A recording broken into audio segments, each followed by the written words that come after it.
So alright, hello and namaste everyone. Hope you guys are fine. Welcome back to my channel Agv Replica. This is me, your friend Project Budathoki, and welcome to the very beginning of the new vlog. So आजको vlog चाहिँ रहेको छ सानो एउटा informative kind of video लिएर आएको छु तपाईहरुको अगाडि. धेरै दिन भयो भिडियो नहालेको, 1 वीक अलमोस्ट भइसक्यो है. ड्युटी सम हुन्छ नि, मसँग अस्ति भर घरबाट आएँ नि त काठमाडौँ. सो काठमाडौँ आएर र अहिले फेरि कलेज पनि ब्याक अब खुल्यो नि त, अनि त्यसपछि अलिकति फेरि बिजी डे सुरु भयो. सो त्यही भएकोले गर्दाखेरि मैले भिडियो हाल्नु पाएको थिएँ. सो आज चाहिँ म हल्का यहाँ काम थियो, कीर्तिपुर आएको थिएँ, अनि यो सानो एउटा इन्फर्मेटिभ भिडियो पनि हजुरहरूको सामु ल्याउनु पर्यो भनेर चाहिँ यहाँ म यो हाइटमा आएको छु है. सो यो चाहिँ एकदम मलाई हुन्छ नि चिल ठाउँ लाग्यो है, खाली पनि छ.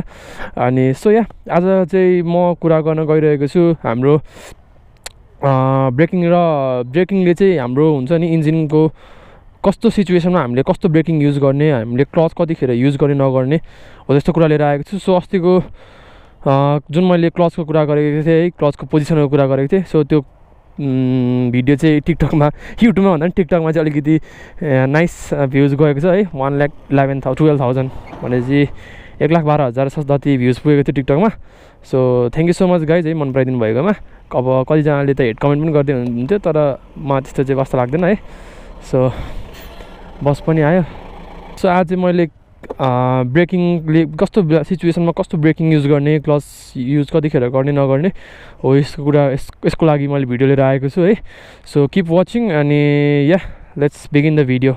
सो म चाहिँ अहिले चौबारको रोडमा छु होइन, अनि क्वाइट अ बिजी रोड है. अब काठमाडौँमा खाली रोड पाइन्छ भनेर त आश पनि नगर्दा हुन्छ होइन.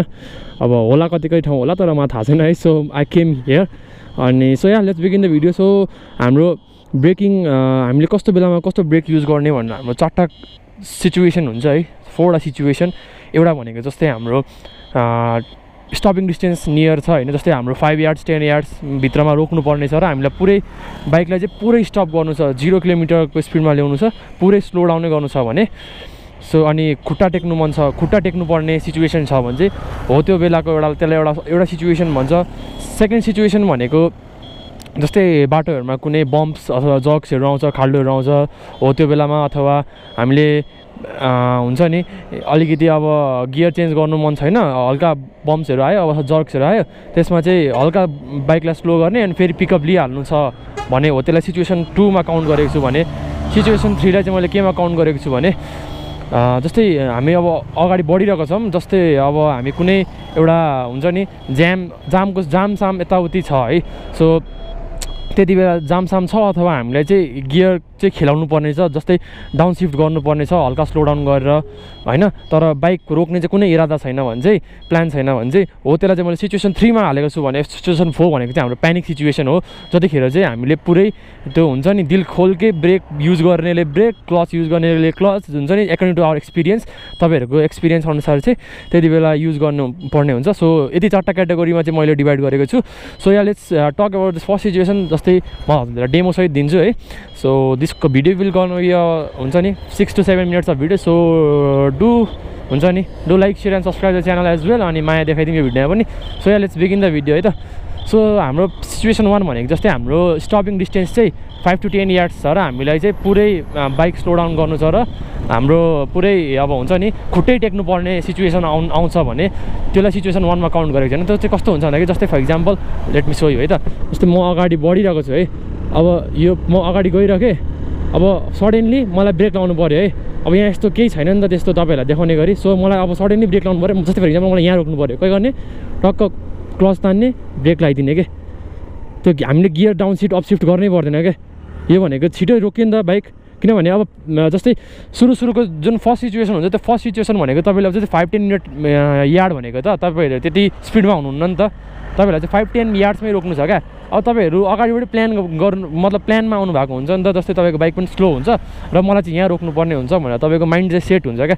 सो त्यतिखेर चाहिँ तपाईँले सिधै स्पिडमा आएर घ्याच्च रोक्ने होइन नि त, तपाईँको बाइक बिस्तारै स्लो हुँदै अगाडिबाटै आएको हुन्छ र तपाईँलाई अब यहाँपट्टि रोक्नु छ भने चाहिँ तपाईँको अब एकैचोटि क्लचलाई पुल गरेर हजुरले पुरै ब्रेक प्रेस गर्नुभयो भने चाहिँ हजुरको बाइक पुरै स्टप 0 km/hको स्पिडमा आउँछ र बाइक चाहिँ पुरै स्टप हुन्छ है. अनि त्यो भनेको चाहिँ हाम्रो सिचुएसन 1 भयो. सो अब हामी सिचुएसन 2 को कुरा गरौँ है त.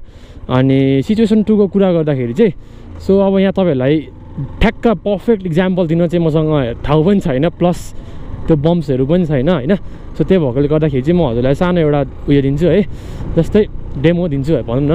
जस्तै म यसरी आइरहेको छु सिचुएसन 2 कुरा है, म यसरी आइरहेको छु, ठ्याक्क मेरो अगाडि यसरी बम्प आइदियो, बम्प आइदियो भनौँ न, अलिकति अगाडि त है त। म चाहिँ हल्का साइडमा उता साइडमा यता भ्यूको लागि हेर्ने ठाउँ छ, म त्यहाँ रोक्छु है त। सो यहाँ ओके यहाँ अगाडि ल। सो अब यसलाई नै बम्प कन्सिडर गरौँ। सो यसलाई बम्प कन्सिडर गरौँ है त। सो यसो गर्ने, क्लचलाई नखेलाउने, हल्का ब्रेक लिने, ओके यो भयो। अब बम्प कट्यो भनौँ न, फर इक्जाम्पल बम्प कट्यो अब। सो ओके अब मलाई स्पिड गेन गर्नु पऱ्यो भने मैले थ्रोटल दिने।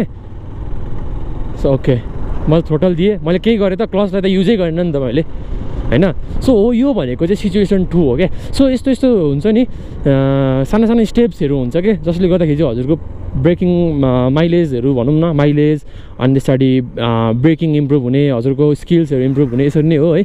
सो यहाँबाट चाहिँ म फर्किन्छु, यता धेरै जानुपर्ने छैन। अब तपाईँहरूलाई तल जाँदाखेरि अब 2टा सिचुएसन रिमेनिङ छ, त्यो भन्छ है त।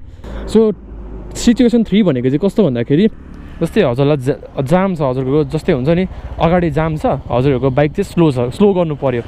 त्यति बेला के गर्ने भन्दाखेरि अथवा तपाईँहरूलाई गियर चाहिँ डाउनसिफ्ट गर्नुपर्ने छ भन्ने चाहिँ के गर्ने भन्दाखेरि जस्तै let me come the road, okay second gear. So situation 3 को लागि चाहिँ कस्तो गर्ने भन्दाखेरि सो म यसरी सर आइरहेको छु है, प्लिज कन्सिडर दिस होइन, यो इक्जाम्पलहरू चाहिँ कन्सिडर गरिदिनु होला। सो म यसरी आइरहेको छु होइन। अब यहाँ यो भयो फर इक्जाम्पल, यसको लागि चाहिँ भनौँ न ल, यो मेरो लागि ट्राफिक जाम भयो है। मैले के गर्ने भन्दाखेरि अब सिधै ह्यान्ड त ब्ल्याङ्कै ठोकिन्छ। सो यहाँ हेर्नु है, मैले राइट ह्यान्डमा हल्का ब्रेक पुल गरेँ, मैले ब्रेक पुल गरेँ, क्लचलाई मैले के गर्ने तान्ने, डाउनसिफ्ट गर्ने, छोडिदिने, क्लच ब्रेक पनि छोड्ने। सो यसले गर्दाखेरि चाहिँ के भन्दाखेरि हजुरको स्पिड पनि रिड्युस भयो होइन। अनि ठ्याक्क जुन टाइमिङ हुन्छ नि, अब हजुरलाई गियर चलाउनै पर्ने छ, डाउनसिफ्ट गर्नुपर्ने नै छ, हो यो बेलामा गियर डाउनसिफ्ट पनि भयो होइन। ब्रेकले गर्दाखेरि हजुरको स्पिड स्लो पनि भयो, प्लस त्यो गियर जुन 5 गियरमा थियो जस्तै 4 मा थियो भने 3 मा आउँदाखेरि अथवा 2 मा आउँदा अथवा 1 मा आउनु पऱ्यो भने तपाईँहरूले डाउनसिफ्ट गर्नुहुन्छ नि, हो त्यो डाउनसिफ्ट गर्दाखेरि चाहिँ अब हजुरको स्पिड मेन्टेन भयो नि त, हो त्यसलाई चाहिँ सिचुएसन 3 भन्छ है। अब सिचुएसन 4 भनेको चाहिँ सिचुएसन 4 चाहिँ म इक्जाम्पल दिन सक्दिनँ गाइज है। सिचुएसन 4 भनेको चाहिँ हाम्रो प्यानिक सिचुएसन हो क्या। जस्तै अब केही नसोच्ने क्या, म आइरहेको छु, स्पिडमा आइरहेको छु है, okay let me gain some speed, म स्पिडमा आइरहेको छु, I am not promoting speed है, ओके स्पिडमा आइरहेको छु, अगाडिबाट झट्ट गाडी आयो। अब त्यति बेला के गर्ने, अब न ब्रेक न क्लच, अब डाउनसिफ्ट गर्न थाल्यो भने गइन्छ।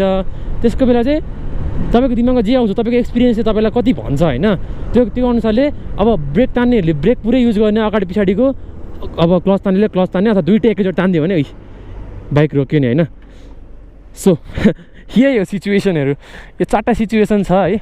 यसले चाहिँ सिचुएसन 4ले चाहिँ होइन तपाईँको माइलेज साइलेज केही नहेर्नु है, यसमा चाहिँ त्यो माइलेज साइलेजको कुरा हेर्नु थाल्यो भने फेरि गइन्छ होइन। सो यति बेला चाहिँ तपाईँको एक्सपिरियन्स अनुसार तपाईँलाई जे सही लाग्छ, गियर डाउनसिफ्ट गरेर हुन्छ कि क्लच तानेर क्लच ब्रेक एकैचोटि लाएर हुन्छ कि ब्रेक मात्रै लाएर हुन्छ कि तपाईँलाई बाइक पुरै स्लो गर्नुपर्ने छ भने हो यति बेला चाहिँ सिचुएसन 4 को लागि चाहिँ त्यो आफ्नो एक्सपिरियन्स अनुसार चाहिँ गर्नु होला। सो यति 4टा सिचुएसन रहेको थियो है, मैले 4टा सिचुएसनको बारेमा भन्दै। यसले चाहिँ अब हुन्छ नि 4ले चाहिँ म 4 को लागि चाहिँ म भन्दिनँ होइन माइलेजको, तर जुन फर्स्ट सेकेन्ड थर्डको छ नि, हो फर्स्ट सेकेन्ड थर्डकोले चाहिँ यति जुन मैले भनेको टिप्स छ नि, यसलाई चाहिँ तपाईँहरूले मैले गरेर देखाए अनुसारले हजुरले प्र्याक्टिस गरेर होइन प्रपर वेमा उयो गर्नुभयो भने चाहिँ तपाईँहरूको स्योरली होइन तपाईँहरूको माइलेज चाहिँ अलिअलि भए पनि इन्क्रिज चाहिँ हुन्छ क्या। त्यो धेरै पनि होइन 2-3 किलोमिटर्स पर अथवा 4-5 किलोमिटर्स जति चाहिँ हजुरको इम्प्रुभ हुन्छ। सो हुन्छ नि यस्तै यस्तै सानो सानो स्टेप्सहरूले गर्दा नै हो होइन तपाईँहरूको बाइकको माइलेज इन्क्रिज हुने। अनि अस्ति मैले भनेको क्लचको जुन हुन्छ नि प्रोसेस स्टेप्स हो त्यो हो है। So yeah thank you so much guys for watching the video till here. अब म पनि घर जान्छु एन्ड तपाईँहरूले अब भिडियो कस्तो लाग्यो कमेन्ट डाउन गर्नु होला है। अनि thank you so much guys for your love है। अब 250 सब्सक्राइबर्स पुगिसक्यो हाम्रो होइन, अब बिस्तारै गर्दै 1K पुऱ्याउनु पर्छ है। So yeah thank you so much guys for watching the video till here. मन पऱ्यो भने लाइक सब्सक्राइब हानिदिनु होला। I will meet you in the next video till then take care, peace, bye by.